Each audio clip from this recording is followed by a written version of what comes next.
Good morning, everyone, and welcome to the Western New York Women's Foundation's Pathway to Progress Speaker Series webinar on managing anxiety in challenging times. Thank you all for being with us this morning. I'm Corey Fabian Barrett, Director of External Affairs at the Western New York Women's Foundation, and I'm joined on the webinar this morning by today's speaker, Jenna Witkowski of the Buffalo Psychiatric Center, as well as Mary Rossi, our Strategic Initiatives Coordinator, who will be helping us out today behind the scenes. Before we get started, I just wanted to say a quick word about the Western New York Women's Foundation and the work that we've been doing lately. Our organization exists to support the women and girls of our community, a mission which has become even more critical in recent months. During these strange times, we've seen how a pandemic of this scale especially impacts and disrupts the lives of women in our communities. NPR recently reported that women have suffered 55% of job losses caused by the pandemic, largely because sectors with high female employment have been uniquely hit. On top of this, women are shouldering the burden of increased childcare and other caregiving at home. That's why we here at the Western New York Women's Foundation have been working nonstop to advocate for these women. We've successfully pushed for paid sick leave statewide. We launched our Western New York Women-Owned Business Directory to support female entrepreneurs. And we fought for affordable and accessible childcare for essential workers with our partners at the Child Care Resource Network and Workplace Development Institute. We've seen how the gendered experience of coronavirus is based in the gender inequalities that impact all of us every single day. This crisis is only making those disparities more visible. That's why we're actively continuing our work to advocate for women's economic empowerment, paid sick leave, and affordable, accessible childcare for all. So thank you for taking the time to join us on this webinar today. We know that your time is precious and we truly appreciate your support of our work. We will continue creating these spaces for women to convene and learn in the coming weeks and months, so stay tuned for our information about our upcoming offerings. And now we have just a few housekeeping notes about today's webinar. We'll be online talking with you all for about an hour today with time for questions at the end of the presentation. This full session is also being recorded and will be freely available online afterwards if you want to watch it again or share with a friend. In your webinar sidebar, you can see that there is a handout section which provides downloadable takeaways from today's presentation, including the full slide deck for your reference. Also in your sidebar just below the handout section, you'll see that there is a chat box. We will be pausing for questions throughout the presentation and at the very end of today's webinar. So if you have a question, or if you want to share an experience that you've had, please just type it into the chat box at any time. You'll see where you can select send question to staff, and that will make sure that we see it. Mary will be monitoring this all throughout the webinar. And I'd like to take a moment to introduce today's speaker. Jenna Witkowski is a graduate of the University of Buffalo School of Social Work and earned her BA in psychology from Canisius College. She currently works at the Buffalo Psychiatric Center as a social worker on the Assertive Community Treatment Team, providing community-based mental health services. In addition, she operates a private practice in downtown Buffalo, working with individuals who have had traumatic experiences or PTSD. She has a specific interest in working with those in law enforcement, and she also provides clinical supervision to individuals seeking advanced licensure and is a UB School of Social Work field educator. Jenna is passionate about trauma-informed care and considers it a privilege to be part of her clients' journey in finding healing and meaning following difficulties they have faced. When she is not working, you'll find her spending time with her 2 cats, doing CrossFit, or enjoying the Buffalo food scene. Thank you so much for being with us today, Jenna. Take it away. All right. Good morning, everybody. Thank you so much for the introduction. And I want to just take a minute and thank the Western New York Women's Foundation for this opportunity to be here this morning for the Pathways to Progress Speaker Series. So if you had told me a year ago that I'd be sitting here in my house on May 29th in my pajamas offering this presentation, I probably would have laughed. And I probably would not be thinking we'd be sitting here in the middle of a worldwide global pandemic either. I think that there's just been so much change that has happened, since March of this year. And I wanted to take some time today to at least address some of the concerns that people have been having, and also just offer some practical tips in managing some of those symptoms of anxiety or other things that are coming up for people. So as stated in the bio section or the intro section that was just read, I've been a clinical social worker for about 11 years now. I do work full-time at Buffalo Psychiatric Center, and I do see clients in private practice for individual mental health therapy. And a lot of the examples that I'll use today to reference some of the conversations I've had with people around this, I've taken actually from both populations of clients that I work with, but primarily from the clients that I've seen in private practice. So we can actually advance to the next slide and get started. All right, so the quote that I have at the top of the slide, I think is something that is really important. The fact that pain is inevitable in our lives. You know, we're all going to experience painful times. We're going to have painful emotions that we're going to be dealing with. We're going to be in situations that are going to be challenging. And it's often that we don't necessarily select these things to happen to us, nor would we if we had the choice. However, these things do happen. When I'm talking about the second part of that quote, suffering is optional, what I'm suggesting by that is that sometimes we have to have enough awareness that while we're going through some of these painful things, there are sometimes opportunity in those things to decrease our suffering or decrease the amount of time that we have to spend struggling in that spot. So what I'm suggesting by this is that the suffering portion of this would be us sort of sitting in something very painful and not necessarily taking action, or maybe feeling helpless, or maybe it's not knowing where to start.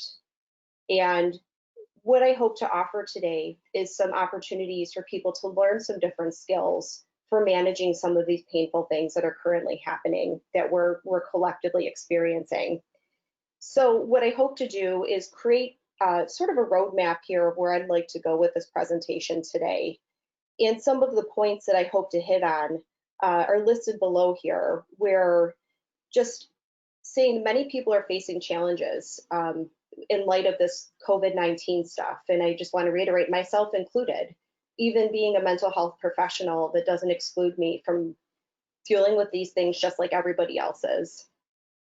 And part of what I hope to share in this presentation too is just what the experiences have been of some of the people that I've been working with. You know, the things that they've told me, the things that they've shared in session, the things that they found to be challenging. And essentially also too, after that, like, how are they dealing with this? What are we actually doing to manage some of these things? You know, how are we coping? I also want to touch on today too the concept of resilience. You know, when we say the word resilience, you know, a lot of different things often come to mind for people. So what I want to touch on is in the world of social work or psychology, like, how do we look at the term of resilience? What does that mean? And what does it also not mean, or what is it not? And then the last part of my presentation today, I hope to provide some resources for people to find some help if you need additional help. You know, a lot of times, you know, people are incredibly resourceful, they are incredibly resilient, and may use a lot of these skills on their own, but it's also okay to ask for help if you feel like you need some additional assistance. So I'm going to provide some practical resources today too for individuals that may be seeking that. Okay, so we can advance to the next slide. So I really like to have a sense of humor. I hope you guys find this kind of funny as well. I came across these little art clips on a social media site the other day, and the artist, actually, I give credit to them at the bottom if you're looking at any of these or want to see any of the rest of them, but they use these little animal puns, and I thought that they were so cute. But I really felt they kind of like captured the vibe of like how a lot of people are feeling right now. And there's actually a lot more of these. So if you're looking or you want to check some of their stuff out, you can find these at ilovedoodle.com. The artist also has an Instagram page. And being a cat lady, this artist also incorporates cats into a lot of their work. So it was kind of a win-win for me to come across this. So they're very cute. All right, so we can advance on. So on this slide, you know, what I wanted to just sort of get on the table here, I guess, so to speak, are some of the challenges that I have heard from people, personally experienced, or have had my clients come to me and talk about the challenges that they're facing. You know, that people, you know, first and foremost are often saying that they're feeling very disconnected. that in the past few weeks, there's been a little bit more movement of like people kind of starting to re-enter in different places in the country, getting back to some of the activities they were doing before, but still a bulk of people are saying that they're just feeling very disconnected. A lot of people have told me that they hope they never hear the term social distancing again after this is over, and that they're feeling pretty isolated at times.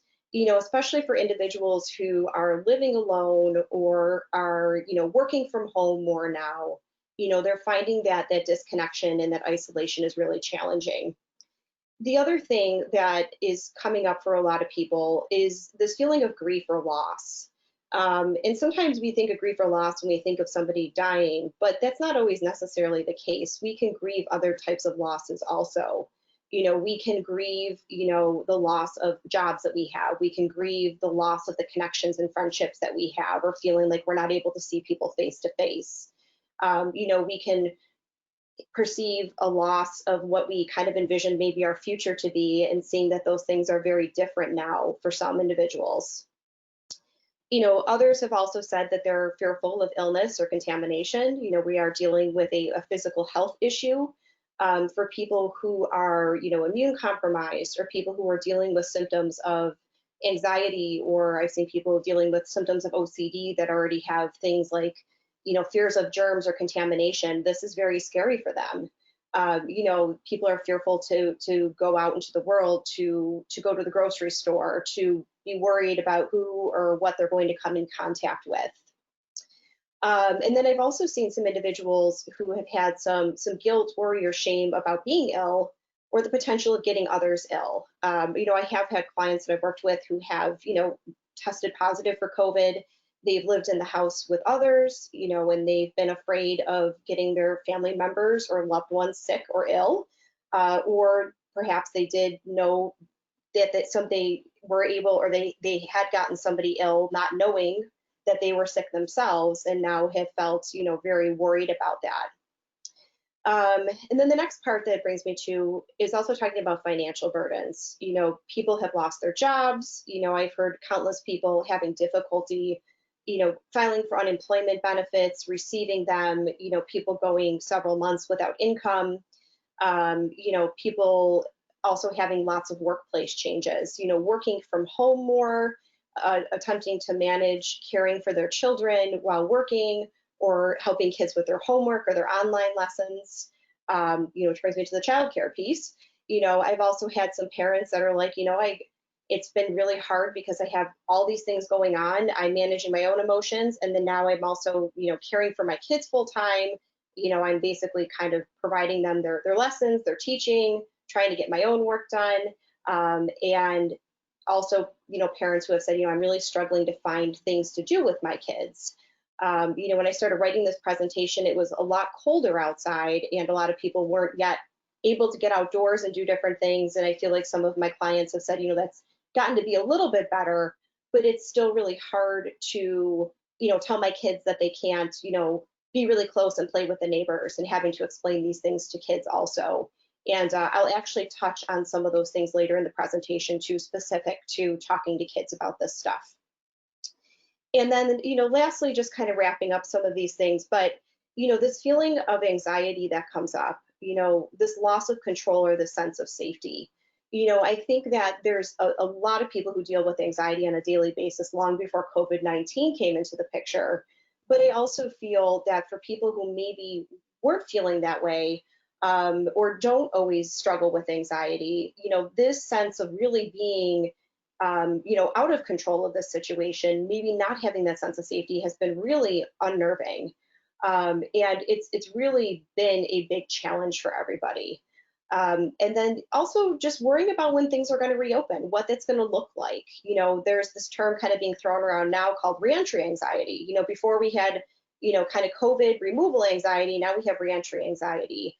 As businesses start to open more, as people return to work, as they think about their kids going back to school, all these things are coming up for people about, what is the future going to look like? How am I going to manage? And lots of other stuff potentially too that people are thinking about, but these are some of the big ones that I just wanted to touch on. So we can just move forward now. So I wanted to add this slide here because there's some preliminary research that's coming out, and I actually included a link to this study at the bottom of the slide. We can't pull it up and screen share, but I just wanted to touch on it real quick because there is a study that's being conducted right now by San Diego State University and Florida State University, and it's in its preliminary phases, meaning that it hasn't yet been peer reviewed. So, obviously a lot of this information is really, really early on. In the US, we just really started to feel the effects of this pandemic in March. So a lot of the data being collected, is sort of still in the beginning phases. But what this study is suggesting, if you take a look at it, and I highly suggest you do if you'd like some validation around some of this stuff, is that 70% of Americans who responded to this study are reporting moderate to severe mental distress. So, what does that mean? Well, according to the study, which was conducted through the National Center for Health Statistics, and they polled people 18 or over, is that basically people were responding that they were feeling these effects of moderate to severe mental distress by using a valid scale called the Kessler-6. And they asked questions such as, in the last 30 days, how often have you felt? And I'll just read the questions here so people know. So sad that nothing can cheer you up, feeling nervous, feeling restless or fidgety, feeling hopeless, feeling that everything was an effort, or feeling worthless. And then individuals could rate what their selections were. So in doing this, basically the data that they have now suggests that the responses were 3 times higher than the rate recorded by individuals in 2018. So this is a scale that's kind of distributed, I believe, online. People can take it, and it's basically, is a valid collection source for this data. So what I really suggest people look at, which I think is the most powerful piece of this study, is if you click on the link and you look at the last few pages, pages 24, 25, and 26, actually have graphs, and they're very, very clear. When you look at them, the first graph talks about, age groups and people who are struggling, and where that was in 2018 versus the data collected now in 2020. And the populations where this has increased the most, if you're looking at these graphs, is the population of people between the ages of 18 and 29, and the ages of 30 and 44, which is younger and middle-aged adults. And every trend has gone up for every age group, including those who are 45 to 59 and 60 and older. And then the graph after that on the next page also highlights where groups of people who report having children or not having children, both of those also trended up, but the group of individuals who reported or responded to this study that have children have had a very sharp increase in this as well. And on the last page, on page 26 of this study, if you were to be looking at the graph, all those categories that are mentioned in the Kessler-6 have also increased or trended up from 2018 to 2020. So people reporting feeling more nervousness, feeling more restlessness, feeling that things are an effort, feeling they're sad, feeling they're hopeless, or feeling they're worthless. And I think this is data that we can't ignore and we have to pay attention to. And, as we're moving from the health-related part of this crisis, I think we're starting to see now the mental health piece of this really coming to the surface. So I encourage everybody to kind of take a peek at that, and I'd be curious to see over the next few months if this study is peer-reviewed and what happens with that, so we can advance forward. So in polling some of my clients or talking to them about this stuff, I just kind of want to reiterate for people that you're not alone in this. Like, there are so many different perspectives that people have presented with, some of them where people have had these moments where they feel grateful for some of the time that they have to be home, moments where, clients are like, I am like really losing it. And then moments where, they are kind of recognizing, especially if they are somebody who is struggling pretty regularly with anxiety or, let's say, symptoms of post-traumatic stress disorder, that this kind of feels like their reality pretty much every day. And when I was taking some of these quotes to put on here, I thought that was really kind of all over the map, and it's funny because I could talk to somebody one week and they can be like, I got this, I'm doing okay. Like, I finally feel like I'm in this groove this week, and I'll talk to somebody later the next week when we have another session, and they'll be like, no, never mind. My life's falling apart. Things are a mess. So I just want people to know that I think it's common if you're kind of like feeling all over the map about this. Okay, so we can move forward. So I just want to touch on resilience here for a second, because it's going to kind of factor into some of the things we're going to present when we start to talk about practical ways to manage some of these things. So like any good researcher, when I started to think about the concept of resilience, I Googled the definition just to see like what the actual technical terms are that are used to describe resilience. So by definition, what I found is that resilience is the capacity to recover quickly from difficulties or toughness. And part of this didn't quite sit right with me. And I don't know if it's because, I'm a trauma therapist, but I feel like that puts a lot of pressure on people.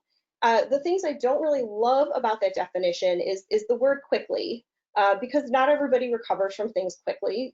Some people, do bounce back from things pretty fast. Other people, that are, susceptible to different types of upbringings or different types of life experiences, it might take them a little bit more time.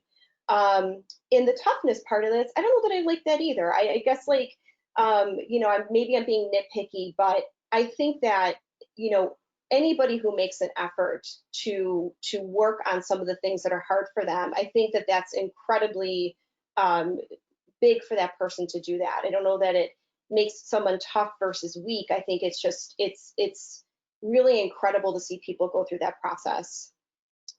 What I thought fit a little bit better was the second definition, and it's the ability of a substance or object to spring back into shape, or elasticity.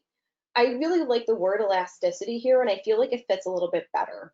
When I'm working with individuals or we're talking about challenging things, what I sometimes have to remind people, or what I try to teach people, is that we sometimes have to have what's called psychological flexibility around difficult situations, meaning that we have to kind of be open to examining our thoughts, examining our situation, examining what the opportunities are in a difficult part of something for us is, and also what we can tangibly do, and also realistically recognizing our limits.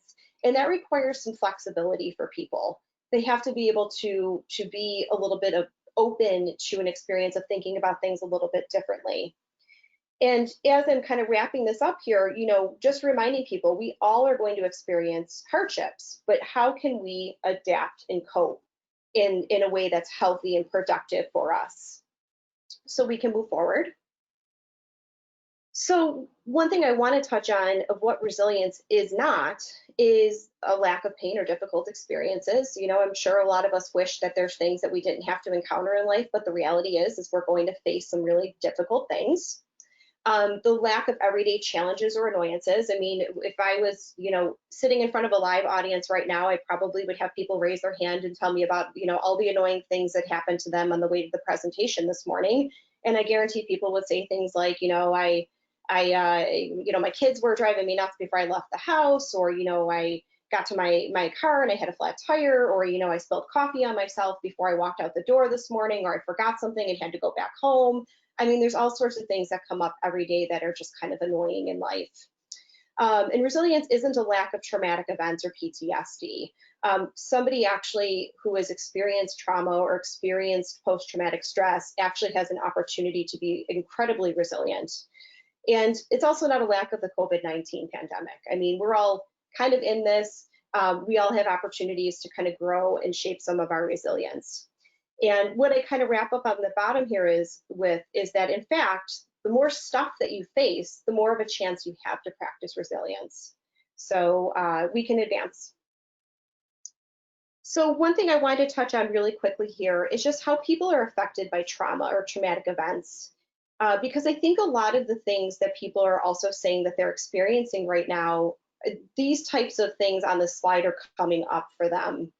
So when we're looking for like a clinical definition of trauma, what will happen for people sometimes is they'll feel a loss of control in their lives. They'll find that they'll feel less safe, or maybe they're feeling a sense of hypervigilance or waiting for the next, bad thing to happen. They'll definitely report difficulties with concentrating or problem solving. I've had, people, especially colleagues of mine say, I just don't feel quite as focused sometimes, or it's harder for me to retain information. I just had a client yesterday that I worked with who was like, I'm really kind of feeling a little disconnected today. I'm going to write down what we talk about. And this person normally doesn't do that. And I said, yeah, I get it. Cool. Like that's great.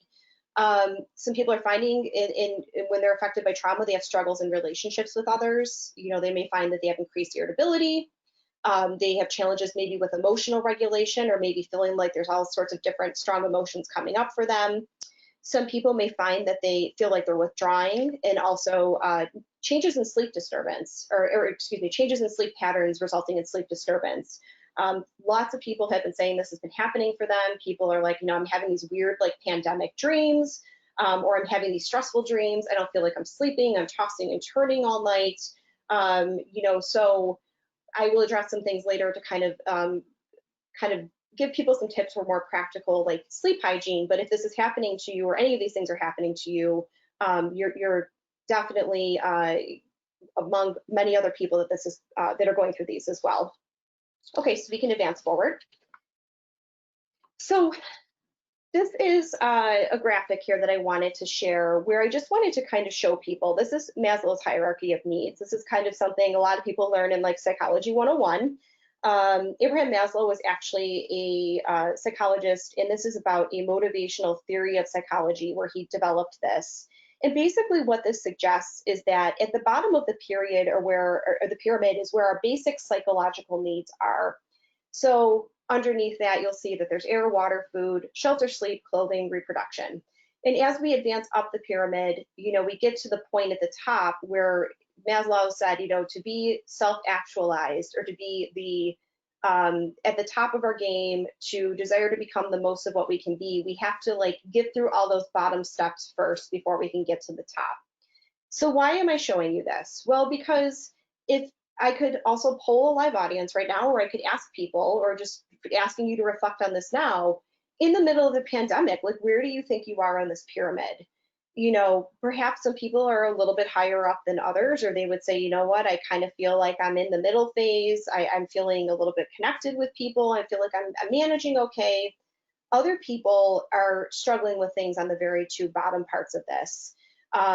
People that have lost their jobs, people that are dealing with health-related issues, people who are, dealing with lack of certain resources of things at this point, are still kind of at the bottom of this part. So I just ask people to kind of reflect for a second and remind yourself, like, not many people probably are feeling like they're at the top of this right now. And if you are, great. But if you're not, that's totally normal. So we can advance next.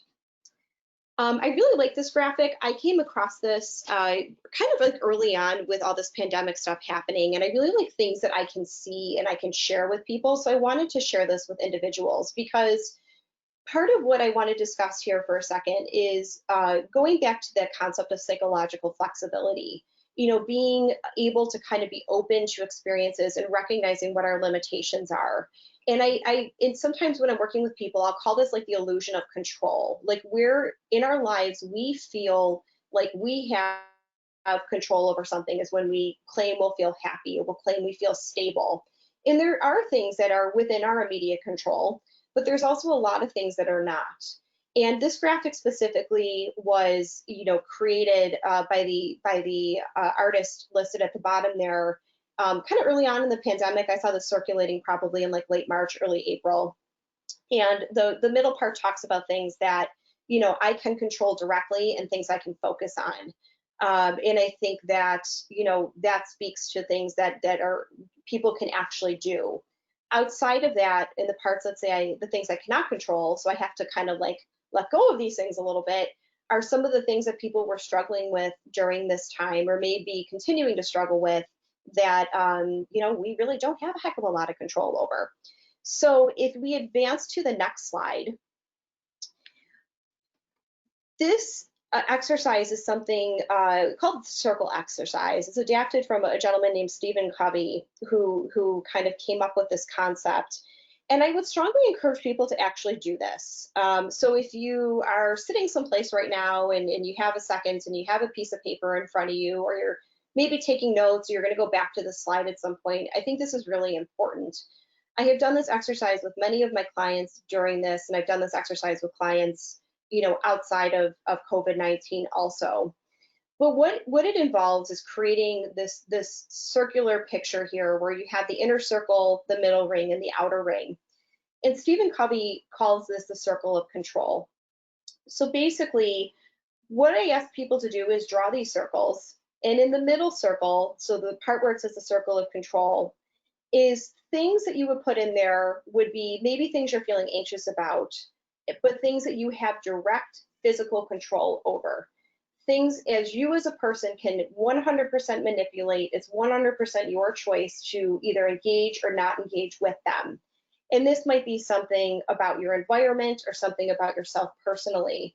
And if we were referencing the slide before this, it might be things like, if we're talking about COVID-19 related things, choosing to wear a mask, choosing to turn off the news if something is bothering you, choosing to spend more time outdoors, choosing to limit conversations with people who you don't find to be helpful in your life.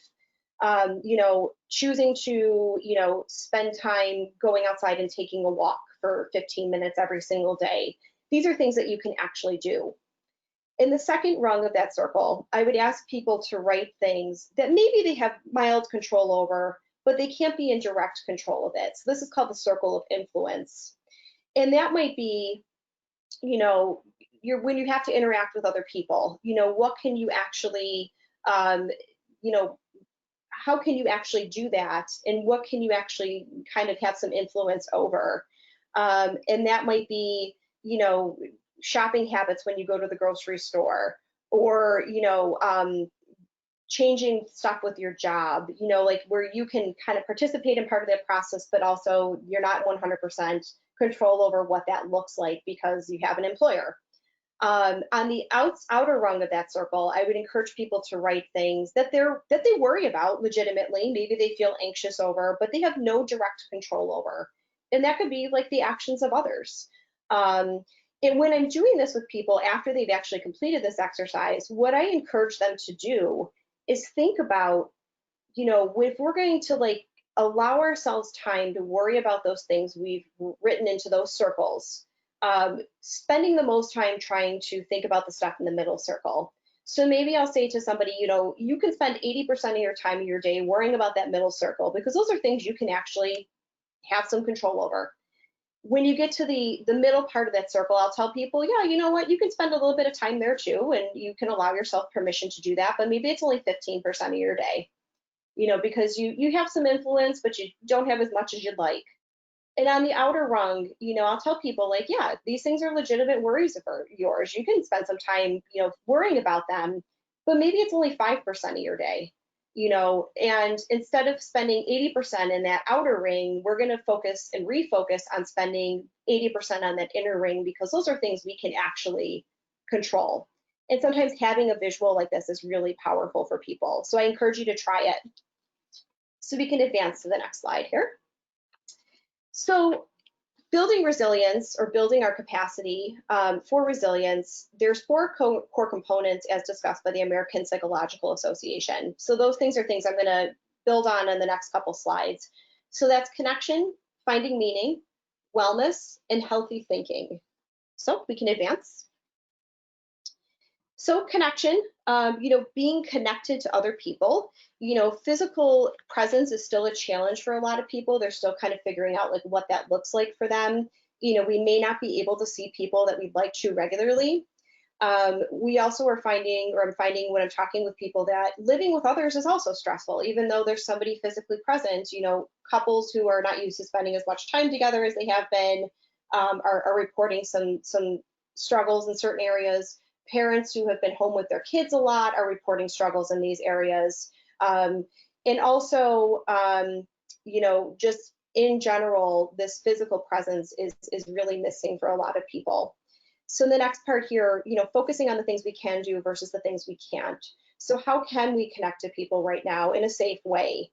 I list some examples on here of ways that we can do that, through social media, through online meetings, through book clubs, through virtual appointments or telehealth sessions, checking in with people by phone or text, volunteering, in a safe way. And one of the things I wanted to mention too is some ideas for couples is, working on promoting communication between them. The Gottman Institute has some really great information about that stuff. And there's also couples apps that you can find online where, like, let's say you and your significant other are not able to be together regularly. There's like games you can play and questions you can answer with each other, and it's a good way to just connect with people. Okay, so we can advance.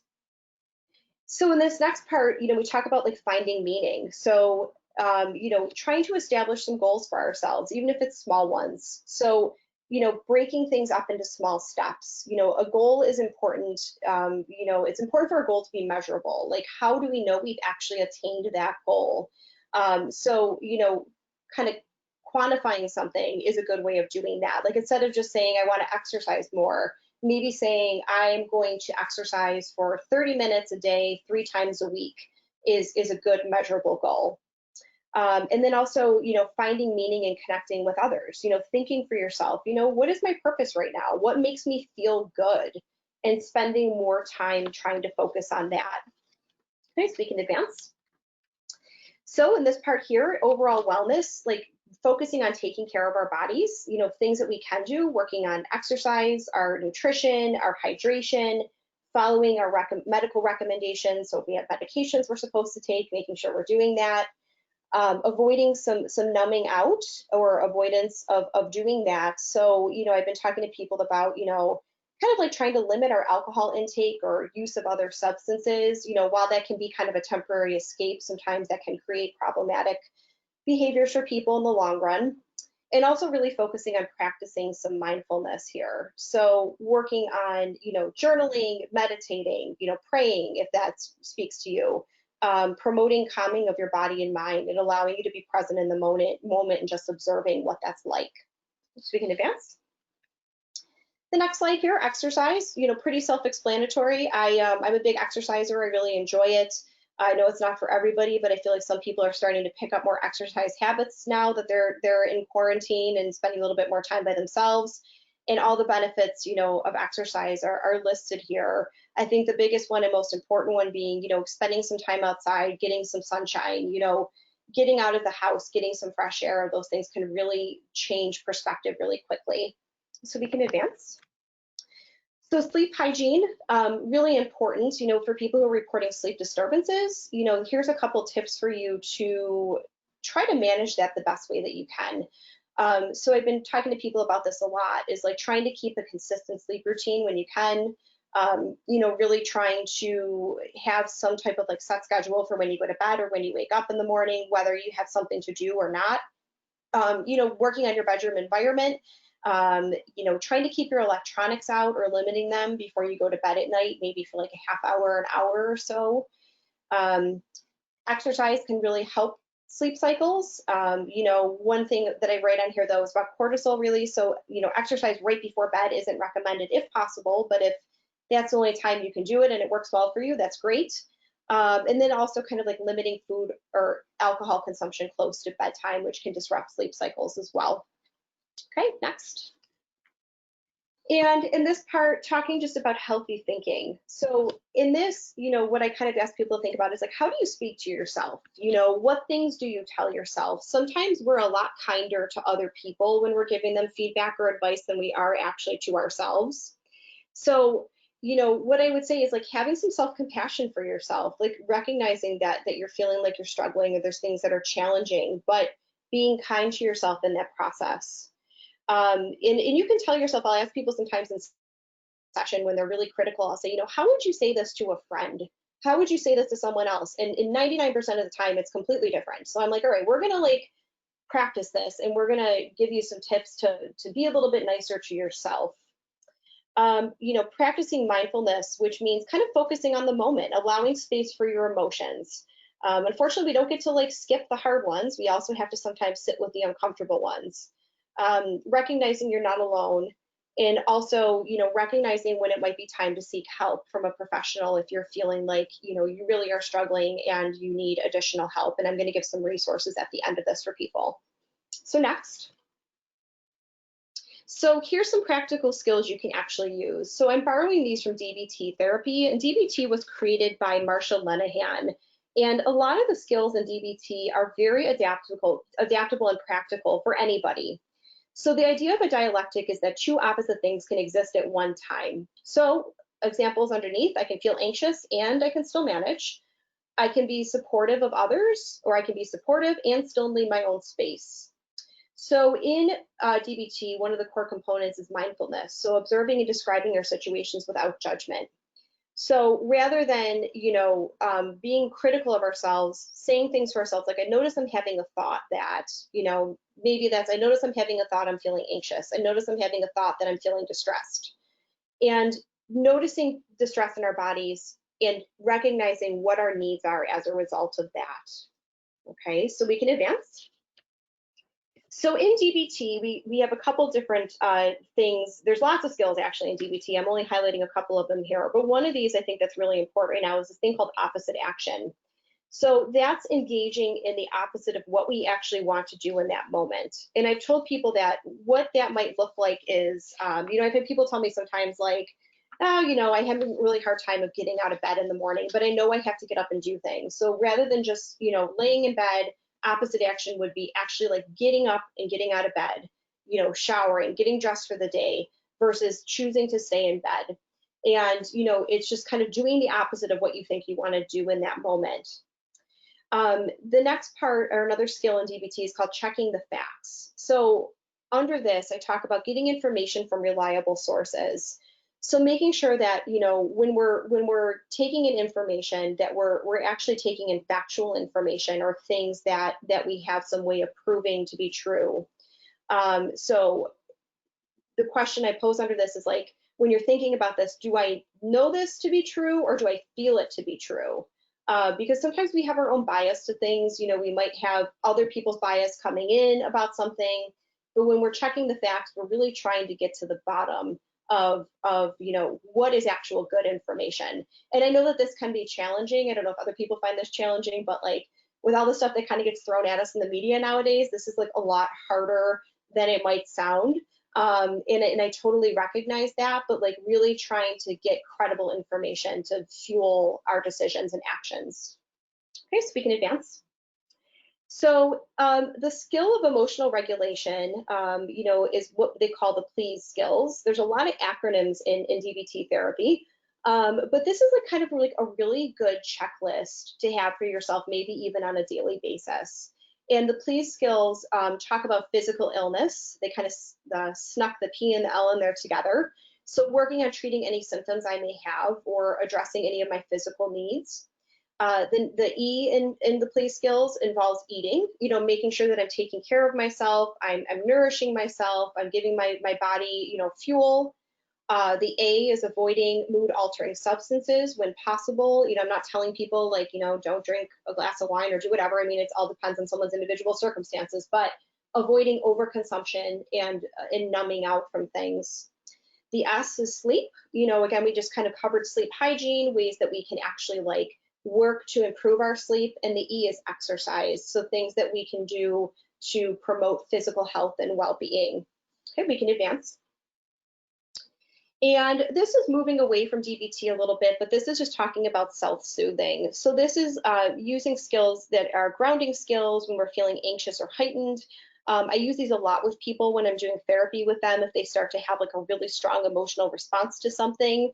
And these are things that can be adaptable across the board for anybody. And this involves using your 5 senses. So your sense of sight, smell, touch, hearing, and taste. And finding something that you enjoy that brings you comfort. So maybe, some of the examples I listed under here, it could be that cozy pair of pajamas or something that you really like, or maybe it's a soft blanket you have in your house. Taking like a hot bath or a shower, using aromatherapy, enjoying a cup of tea. For me, it's a cup of coffee in the morning. The first one is always my favorite, whether it's just kind of the smell, is it brewing, or the flavor. Interacting with our pets is really therapeutic. You know, we can really be very present when we're doing that. And, or, you know, for me, you know, when I'm with my cats, you know, maybe petting the cat and notice it purring, and it's just really soothing. Or just kind of like noticing our breath and just taking very deep breaths, kind of grounding and centering ourselves. Okay, we can advance. And other things that I kind of talk about on here are just things that can really help us to kind of keep within our circle of control also. You know, routine, you know, having something loosely created for yourself that kind of gives a little bit of structure to your day. And not being hard on yourself, like if it's not 100% completed. An example I had recently with a client was they had created this routine and they had listed all these times on them, and they felt really pressured to complete them. So I said, let's just take the times out and just create a list. And they did. And they're like, oh my gosh, it's so much better. I don't feel like I have to do things right at that moment. Another thing, you know, doing some organization, you know, providing some sense of order in your life, you know, kind of like cleaning out some old stuff, maybe, you know, feeling like things are in order can help us feel like other things are in order in our life.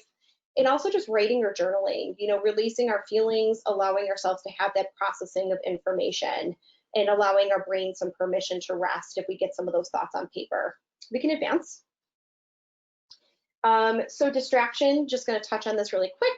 So allowing ourselves to take a vacation, and this doesn't mean total avoidance, but just sort of taking a break.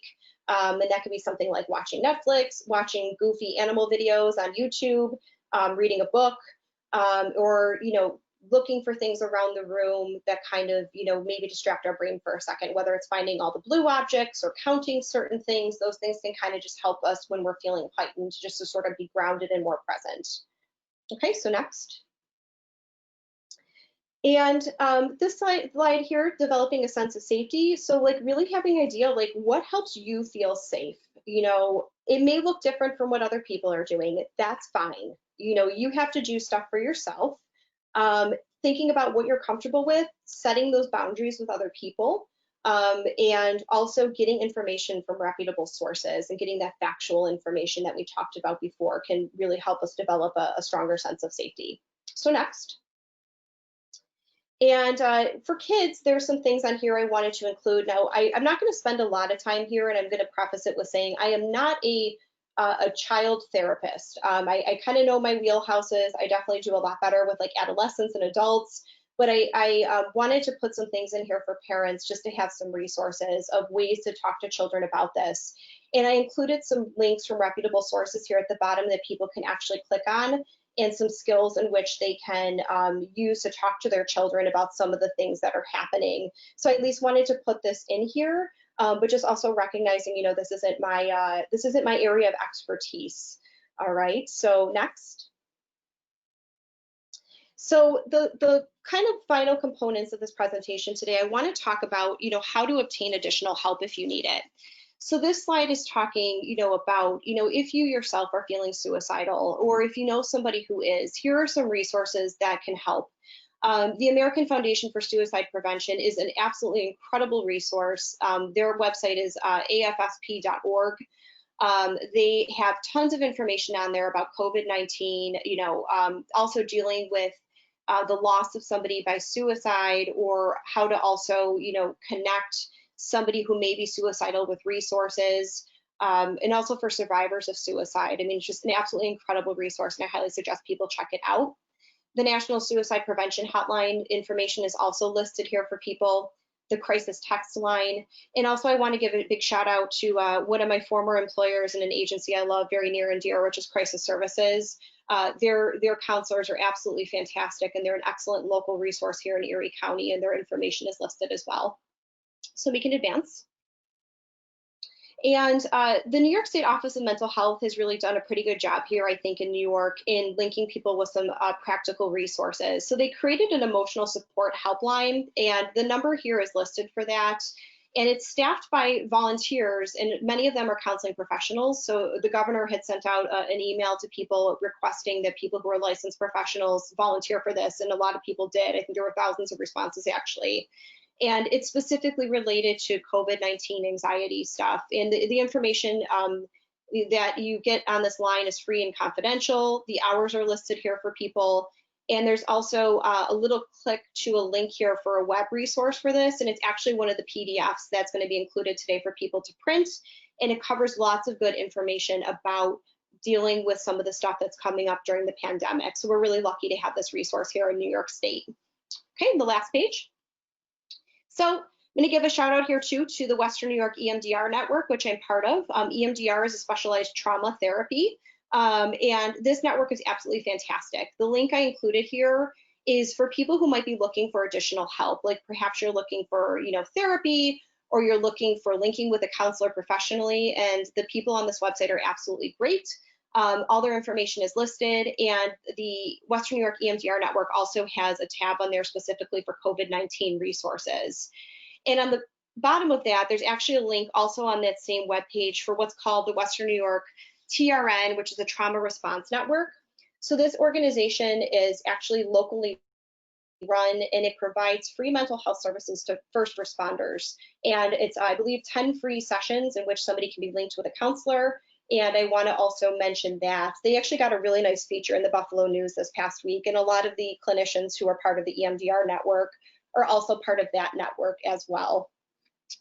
So I believe that actually brings me to the end of my slides and the end of my presentation.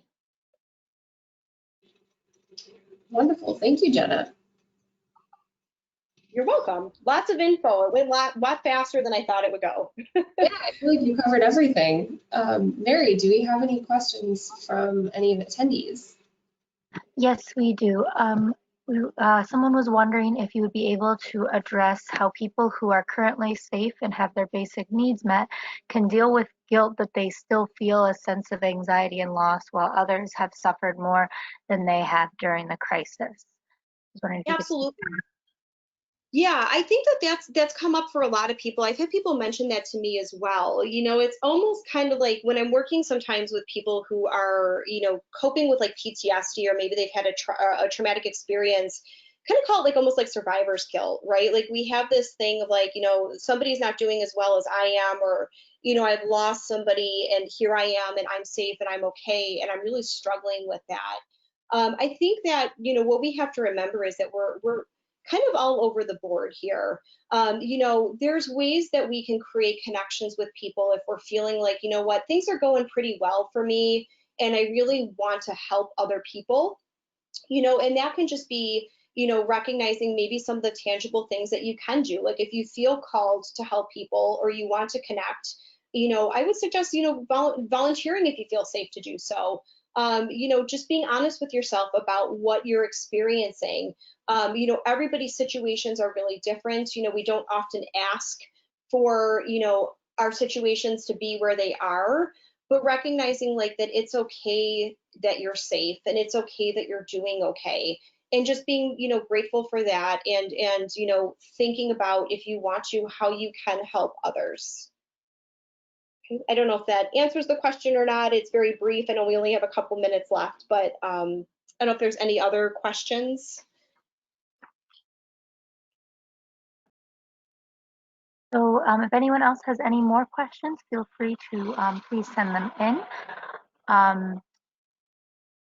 So there are currently no other questions, but were there any other things that you would like to elaborate on, or things that you didn't add to the, for the sake of time, add to your presentation that you'd like to discuss these lessons?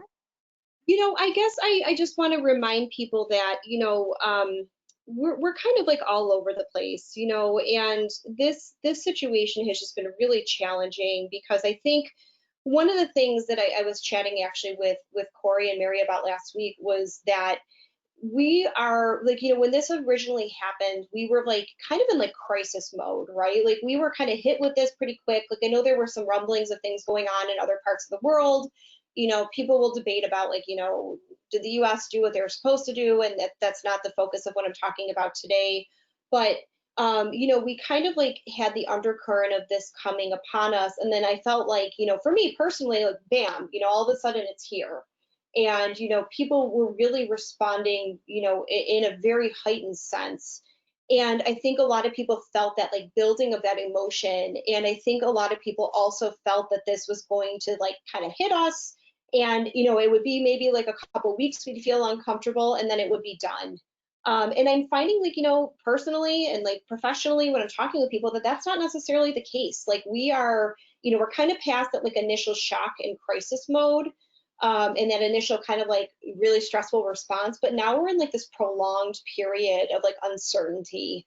You know, we're kind of in like what I told Corey and Mary last week when we were chatting about this, is like the marathon part of this, right? Like this isn't the sprint, you know, the sprint is over with. Now we're in like the long kind of like duration of this, because we don't know when this is going to end, and we don't know what life is going to look like when this, you know, starts to resolve itself, or whatever term we want to use for what that is, because I don't know that resolve is the correct word. So that can be fatiguing, you know, and I want people just to really recognize that you have to really check in with yourself, you know, pay attention to what's going on for you. And if you feel like you're struggling, you know, that it's okay to ask for help. It's okay to, you know, admit that, you know, things might be really challenging and you're just tired, you know, like, and making sure you're taking care of yourself, because this is, you know, a very long duration of time that we're going to be facing some of these things, I think. Absolutely. Any final questions, Mary? So the final question is actually perfectly with what you were just saying about reopening. Do you have any thoughts on people who are feeling very nervous about the concept of, oh, is it really safe to start to go outside as we're starting to reopen? Do you have any thoughts on this? Yeah, I mean, I think that people are kind of, you know, varied in their responses with that. You know, I think in like New York State, like what we've seen happen here is we've had, you know, a leadership and a government here which has been a lot more strict, obviously, and in their plans for things. And some people are exhausted by that. Some people think it's really positive. And you'll see kind of like other parts of the country where there really haven't been a lot of restrictions. And either people are all for that, or they're kind of like, you know what, no, that's not for me. So I think that there's definitely, it's normal to feel some anxiety around those things. But I think on like one of the last slides that I talked about is like, you really have to pay attention to what feels comfortable for you. I know that there's some things, again, that are kind of like outside of our immediate control. And for some individuals, they're thinking about things of like, okay, well, you know, I can moderate my own personal interactions with people. You know, maybe even if things reopen, I'm not quite ready to go get my hair cut, or I'm not quite ready to go to a friend's party. But I have to go back to work. My employer's telling me I have to physically come back to the office. And that can be challenging. So I think that, you know, if you're working in an organization where those things are starting to come up, or there's conversations around that, really asking like leadership for clear ideas of like what the guidelines are going to be, you know, to help yourself feel a little bit more prepared and safe. I think a lot of employers and people are taking steps to take precautions. But again, you know, I'm not an expert in everyone's field of like where they're working or what they're doing. But like really kind of like getting like a lay of the land, you know, and kind of know what you can do to like help yourself feel more comfortable in that situation. And again, you know, not feeling like you have to rush to do something if you're not feeling okay with it.